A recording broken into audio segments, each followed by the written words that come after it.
o'zbek yozuvchilari haqida ma'lumotlarga egamisiz? Hozir biz sizni Adiblar xiyobonida o'zbek adabiyoti namoyandalari haqida tanishtiramiz. Unda biz ekskursiyamizni boshladik. Узбекский писатель, поэт Гафур Гулам родился в 1903 году в городе Ташкенте, в махалле Кургантеге. Он заложил основы стихосложению вместе с Хамзой. Писатель написал очень много произведений, повестей, очерков. Давайте же перечислим их. Самыми известными произведениями является стихотворение «Ты не сирота», написанное в 1942 году, а также произведение «Озорник», написанное в 1936 году.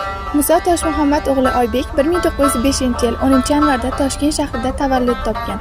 Mashhur asarlari Qutlug'qon, Navoiy, Quyosh qoraymas, Bolalik xotiralari kabi asarlari mavjud.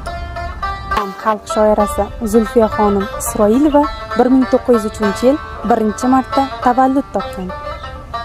Hayot kitobimni bexos varaqlab, men o'tgan umrga achinmay qo'ydim. Tabassum o'rnida kuldim charaqlab, suyish kerak bo'lsa telbacha suvdim. Kiyganim ipakmi, chitmi yo kimxob. Yurak boyligidan qilmabman parvo, meni og'ushlagan hayot naqd oftob. Yangi qo'shiq talab unda har saboq.